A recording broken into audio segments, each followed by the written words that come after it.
The quiet weight of emotional fatigue often enters unnoticed, like a subtle fog settling over the heart. Many people begin to sense that something essential is missing, even if life appears outwardly full. It is in this silence, in this gap between what we live and what we long for, that the first signs of disconnection reveal themselves. You may have felt this before, an inexplicable emptiness, even in moments that should feel joyful. This dissonance is not simply psychological, it is spiritual, a gentle but persistent reminder that the frequency of your inner world has drifted out of alignment with the greater flow of the universe. When we speak of recalibrating frequency, it is not a metaphorical flourish, but a real shift in the quality of energy that our bodies and minds emit. Every thought carries a charge, every emotion shapes the atmosphere around us, and when these vibrations are clouded by fear, resentment, or doubt, they form barriers between us and the currents of connection that continually surround us. This video begins with a simple truth. You are not separate from the universe, but when you live in states of stress and emotional repetition, you feel as though you are. The work then is not to reach for something outside, but to clear the distortions that prevent you from hearing the voice of your own essence. Consider the body as an instrument that has fallen slightly out of tune.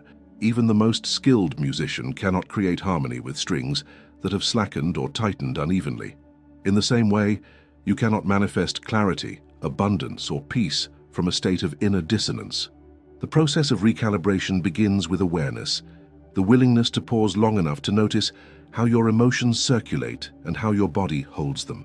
Are you bracing against life as though every moment might wound you? Or are you softened, receptive, and open to what seeks to arrive? This distinction is the threshold between disconnection and connection.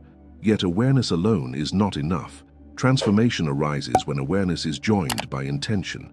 To reconnect with the universal consciousness, one must begin to cultivate practices that bridge the gap between thought and sensation, mind and heart, silence and expression. This journey does not ask for dramatic rituals or lofty proclamations, but for consistency, gentleness, and the courage to release what no longer resonates. Breath becomes the first teacher, silence the first companion, and gratitude the first offering.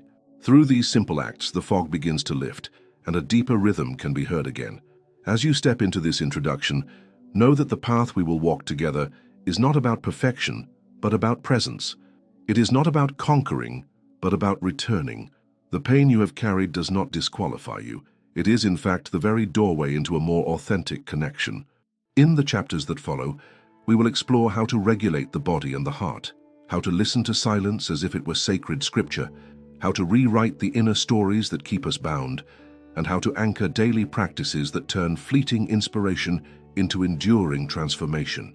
This is not a promise of escape from life, but a guide toward living it more deeply, more coherently, and more fully attuned to the consciousness that sustains everything. There are moments in life when the body feels heavy without a clear cause, when the heart beats as if carrying memories that the mind cannot fully name. This weight is not random. It is the echo of unresolved emotions, of repeated cycles that have left their mark, not only on the psyche but also on the rhythm of the body itself. Many people live under this invisible burden, mistaking it for personality or fate, when in truth it is the consequence of vibrations left unattended, frequencies that were never recalibrated after moments of loss, fear, or betrayal. To understand how to reconnect with universal consciousness, we must first enter this hidden landscape where pain and longing silently dictate the pace of our days. The body remembers more than we allow ourselves to admit. While the mind insists it has moved on, the nervous system continues to anticipate threats, as if rehearsing old dramas on an endless stage. A person who has experienced abandonment may carry in their breath a constant sense of urgency. Another who endured criticism may unconsciously shrink their posture, guarding the heart against further attack. These physical patterns are not minor habits, but embodied memories, encoded signals that communicate to the universe. I am still unsafe. This is the essence of dissonance. It is not only emotional nor only physical, but vibrational, a frequency that speaks louder than intentions spoken with the lips. When people try to manifest abundance or love without tending to this dissonance, they often encounter frustration. They speak affirmations, write goals, envision dreams, yet the reality does not shift. This is not because the universe ignores them, but because the message they are sending is contradictory. On one level, they say, "I am ready," while on another, their energy declares, "I am still afraid." The universe responds faithfully to vibration, not to words. To break this cycle, the first step is to see dissonance not as a failure, but as information, a signal that something inside is asking for attention and realignment. It is here that the metaphor of the instrument becomes more than poetic. Imagine a violin whose strings are uneven. The musician may attempt to play the most beautiful composition, but the melody will always carry a subtle distortion. The audience may not understand why the sound feels uncomfortable, but they will sense it. In the same way, when our emotional strings are unbalanced, life feels off-key. Opportunities pass unnoticed, relationships falter, and inner peace remains elusive.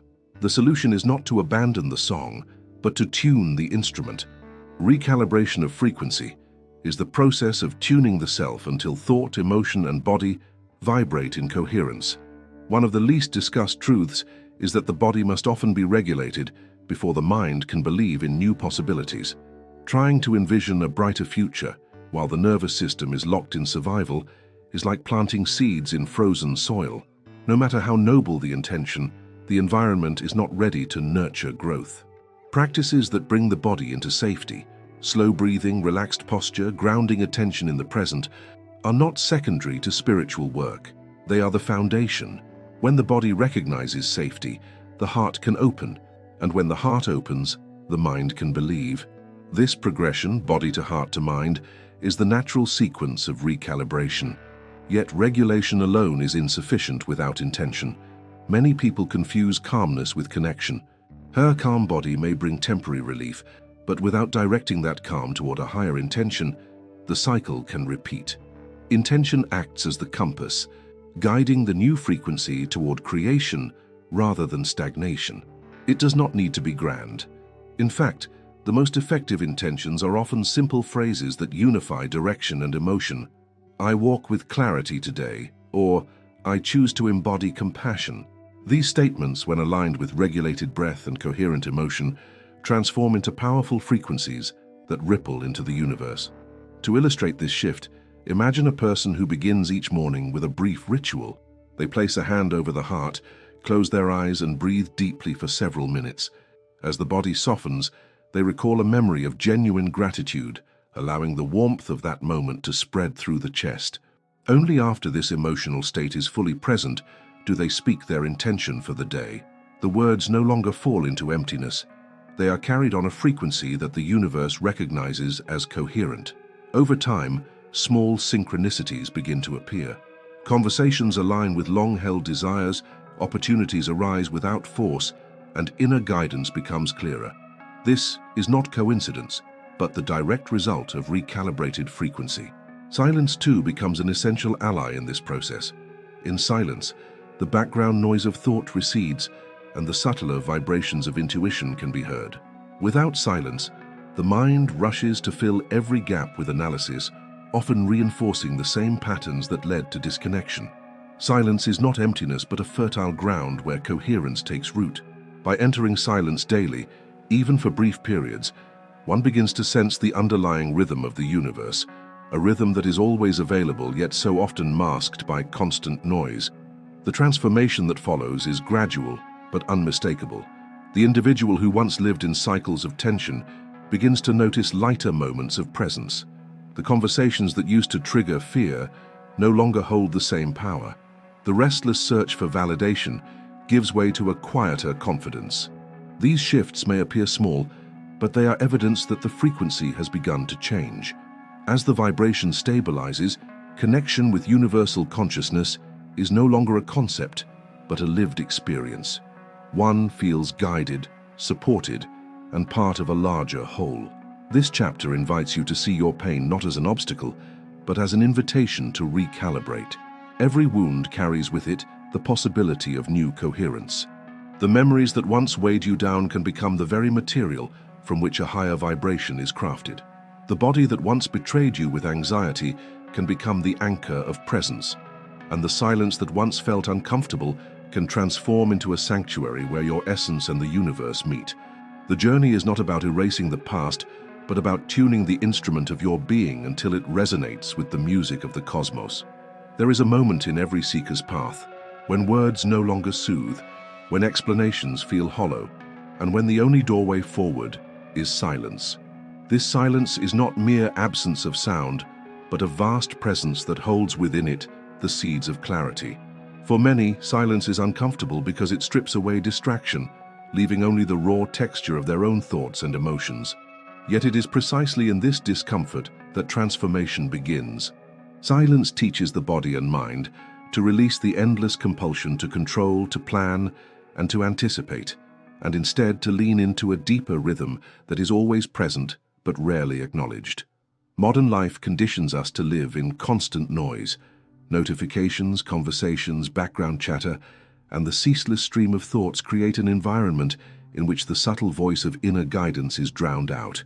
The disconnection that so many feel from universal consciousness is not the result of abandonment by the universe, but of saturation.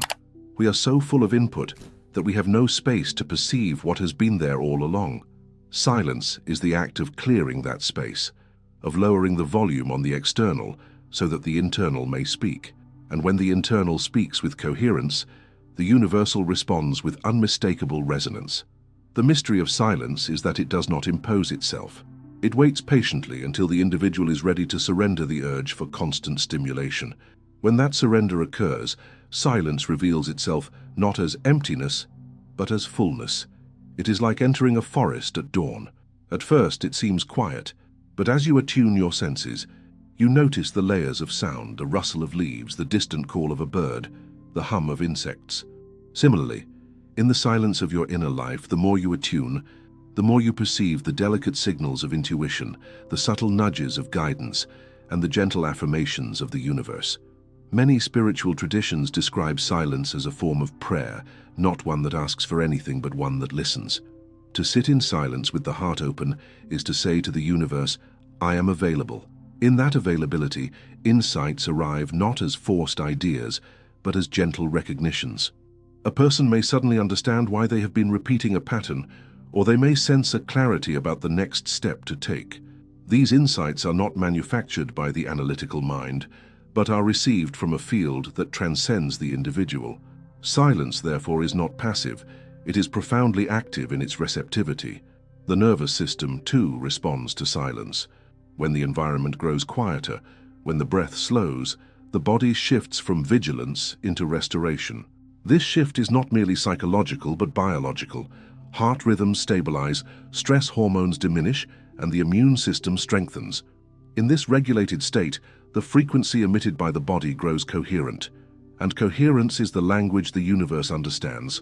What begins as a practice of stillness becomes a broadcast of harmony, a signal that attracts experiences aligned with peace, clarity, and abundance. The paradox of silence is that it does not provide immediate fireworks. It is not dramatic or sensational. Its gifts emerge slowly, like seeds breaking through soil. At first it may feel as though nothing is happening. Restlessness may arise, old emotions may surface, and the mind may protest. But if one remains present, the depth of silence begins to reveal itself. It is in those moments after the initial turbulence that stillness becomes luminous, and a profound sense of connection takes root. This connection does not need to be described. It is felt unmistakably as belonging to something infinite. To embody silence as a spiritual practice does not require hours of isolation or withdrawal from the world. It can begin with just a few minutes each day. Sitting quietly without expectation, noticing the sensations of the body, the flow of breath, and the subtle play of thought without attachment creates a sanctuary. Over time, those minutes extend, and silence follows you even into noise. A conversation becomes more attuned because you are listening not only to words, but to the spaces between them. A task becomes more focused because the restlessness that once drove you to distraction has softened. Life itself becomes infused with a quiet undercurrent of presence. The metaphor of the radio dial is useful here. Imagine trying to tune into a station while the dial is slightly off. All you hear is static. When you adjust the dial carefully, the static fades and the station comes through clearly. Silence is that adjustment. Without it, the messages of the universe are lost in interference. With it, the station of guidance plays with clarity. Synchronicities appear not because they were absent before, but because now you are tuned to perceive them. Opportunities arise not because they were withheld, but because now you are resonating at their frequency. The discipline of silence is less about control and more about surrender. It is about creating a container in which the deeper intelligence of life can flow through you. Many people fear that if they stop striving, life will collapse. The truth is the opposite. When striving ceases, alignment begins. In silence, you realize that you were never separate from the universal consciousness. The sense of separation was only the static of constant noise. Once that noise settles, the connection that has always been there reveals itself with a quiet certainty. In this chapter, we acknowledge silence not as absence, but as presence, not as emptiness, but as fullness. We learn that the disconnection we feel is not permanent, but is the result of living saturated with noise. We discover that silence regulates the body, restores coherence, and opens the channel to universal guidance. We understand that the practice may feel uneventful at first, but in its subtlety lies its power, and we come to see silence as a daily invitation, a space where the universe speaks not in words, but in vibrations, reminding us that we are always held, always connected, and always capable of tuning back into the frequency of wholeness. Every life carries a script, a quiet narrative that runs beneath the surface of daily choices. This script is often inherited from early experiences, family patterns, or cultural expectations, and it shapes not only what we believe, but also how we vibrate. People may think they are choosing freely, yet their energy is often repeating old lines, replaying unresolved fears, and reinforcing limiting identities. When the frequency of this inner story is unexamined, it becomes a prison. But when it is brought into awareness, it transforms into raw material for creation. In this chapter, we turn to the language of symbols and the practice of rewriting the inner script as a means of recalibrating frequency and opening to universal consciousness. Symbols are powerful because they bypass analysis and speak directly to the subconscious. A closed door in a dream may carry the same emotional weight as rejection in waking life. A bridge may represent transition. A key may embody permission. A river may symbolize flow. These images are not random. They are the emotional shorthand of the psyche, compressing entire histories into simple forms. When we become aware of the symbols that dominate our inner landscape, we discover the architecture of our dissonance. We also discover the possibility of change. By introducing new symbols, by rehearsing new images infused with coherent emotion, we create pathways where old scripts lose their authority. Consider someone who has lived with the unspoken belief that opportunities are always out of reach. Their recurring inner symbol might be a locked gate. Each time they attempt to grow, the gate appears in their imagination, reinforcing the story of limitation. To recalibrate, this person must not fight the gate, but transform the image. They might envision a key placed in their hand, or the gate opening to reveal a vast meadow. With practice, the nervous system learns to associate opportunity with openness rather than rejection. The old story softens, and the vibration shifts. What was once a prison becomes a threshold. This process is not about denying pain. It is about engaging with it on a deeper level. Old images emerge because they were once protective. The locked gate might have symbolized safety at a time when risk meant danger. But life has changed, and the protection has become a cage. By acknowledging the origin of the symbol and then consciously reshaping it, we honor the past while stepping into new coherence. In this way, the subconscious ceases to sabotage and begins to collaborate. The act of rewriting inner stories is not only mental, but also sensory. To be effective, the new symbols must be embodied.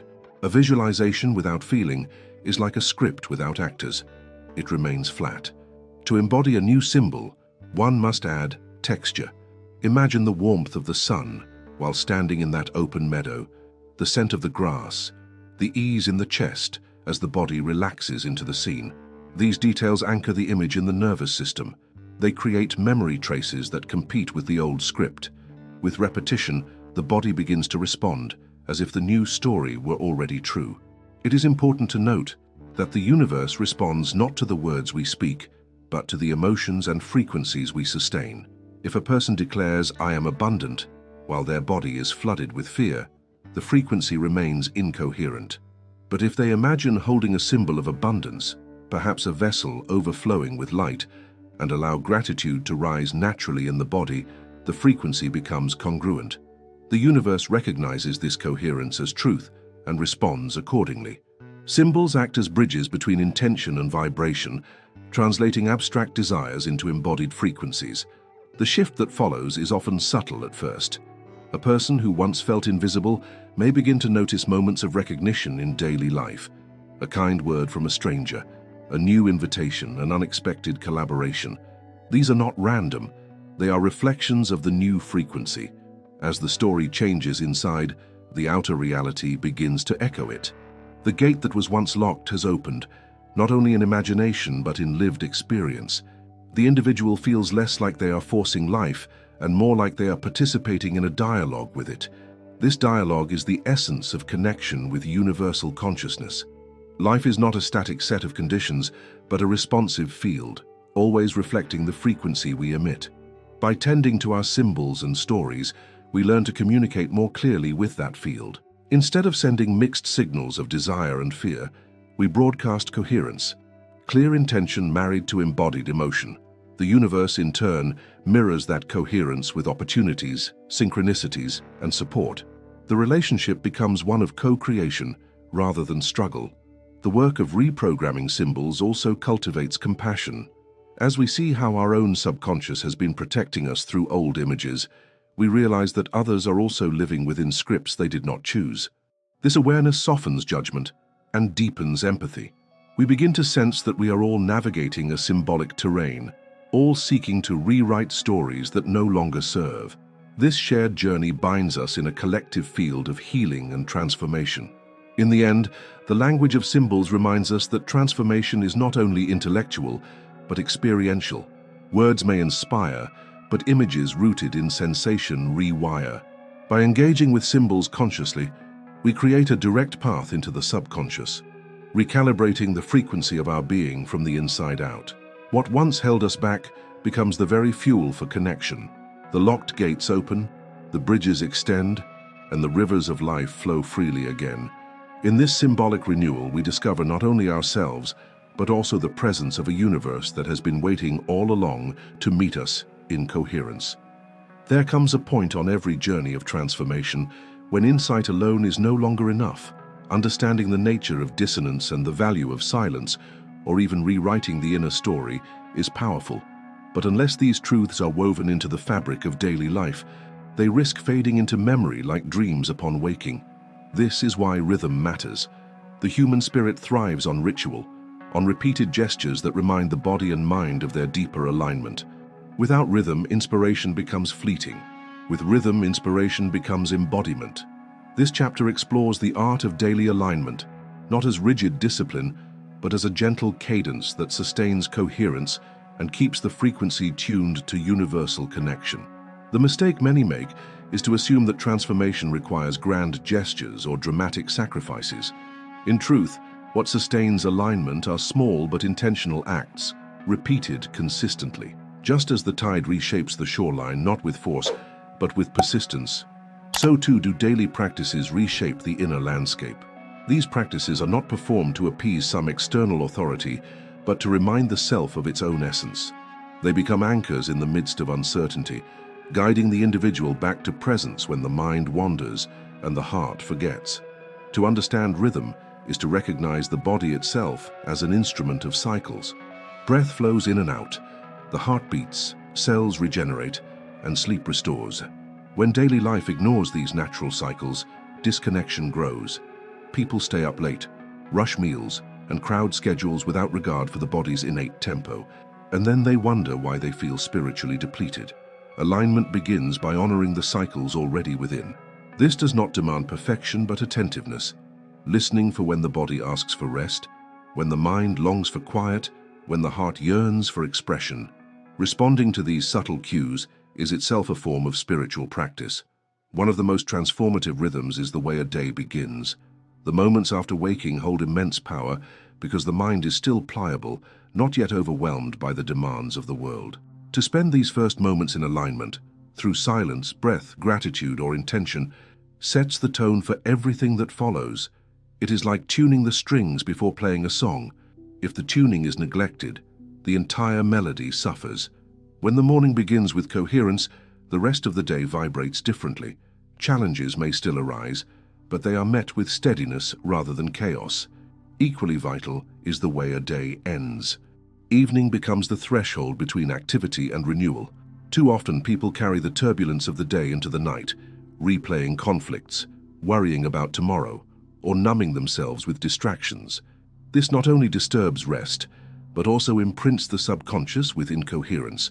To close the day with alignment, perhaps with reflection, forgiveness, or a simple acknowledgement of gratitude, resets the frequency.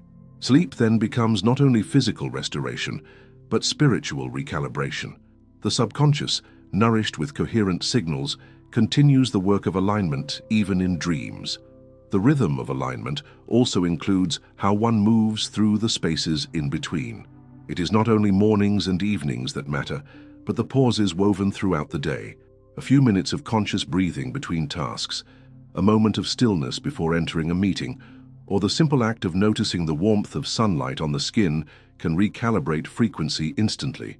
These pauses are like rests in a piece of music, small silences that give shape and meaning to the notes. Without them, life becomes noise. With them, life becomes melody. To live in daily alignment does not mean that life will always feel serene. There will still be moments of frustration, grief, or fatigue, but alignment ensures that these moments do not define the entire rhythm. They become passing notes rather than the whole song. The individual learns to return, again and again, to coherence. This returning is itself the practice. Over time, it becomes natural, as instinctive as breathing. The frequency stabilizes, and the connection with universal consciousness is no longer an event to be sought, but a condition of being sustained. The metaphor of the lighthouse offers clarity here. A lighthouse does not chase ships or control the sea. It stands in its place, steady and reliable, emitting light. Its rhythm is consistent, and because of this, sailors find their way. Daily alignment is the same. By maintaining a steady broadcast of coherence, you become a point of clarity, not only for yourself, but also for others. Opportunities, relationships, and insights are drawn to the light of consistency. The universe responds to this stability because it reflects the very stability of its own rhythms, tides, seasons, and cycles of renewal. The beauty of rhythm is that it builds memory.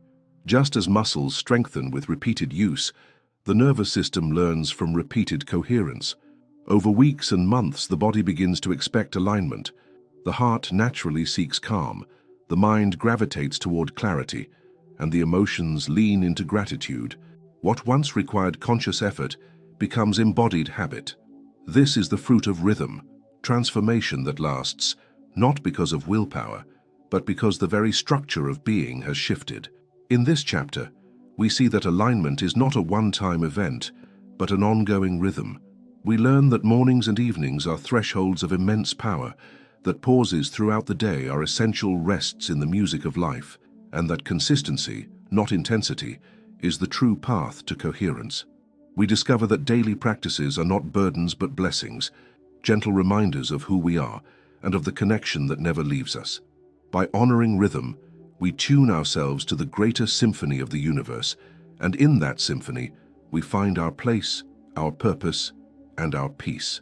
As we arrive at the closing of this journey, it becomes clear that the search for alignment and connection is not about reaching a distant destination, but about remembering what has always lived within. The path of recalibrating frequency is the path of returning to coherence where body, mind, and heart no longer compete but move as one. When we began, we spoke of dissonance, of the subtle weight that makes life feel heavy and fragmented. We explored the discomfort of silence, the symbols that shape our subconscious, and the rhythm that sustains daily alignment. Each chapter revealed that the connection we seek with universal consciousness is not withheld from us, but often obscured by our own noise, fear, and forgetfulness. Silence has taught us that beneath the static of thought lies a resonance that is always guiding us. Symbols have shown us that our inner stories can be rewritten, transforming prisons into thresholds. Rhythm has demonstrated that small, consistent practices are what anchor us to coherence, not sudden bursts of effort. Together, these truths weave a new way of being, one in which we emit a stable frequency that life itself responds to, one in which we no longer feel separate but part of the greater harmony. The invitation now is not to strive harder, but to listen more deeply, to tune your own instrument with patience and presence, to honor the rhythms that sustain you. When you choose coherence, you do not only transform your own reality, you also contribute to the field of humanity, sending signals of peace, clarity, and compassion into the collective. You become both participant and creator in the universal symphony, no longer a seeker at the margins but a co-creator within the whole. This is the power of the practice, not escape, but embodiment, not perfection, but presence. Now that you have walked through this journey, ask yourself one question. What would your life feel like if you lived every day in coherence with the universe? The answer to that question is already waiting within you, in the silence, in the symbols, in the rhythm of your breath. You hold the power to recalibrate, to align, and to live in connection with a consciousness far greater than the limits of fear. If this message has touched something in you, I invite you to take one more step. Subscribe to this channel so you never lose sight of this path, and so together we can deepen this practice of presence and transformation. And as you continue, don't stop here. Stay with me on this journey by watching the next video that awaits you on the screen. Your next step toward coherence begins now.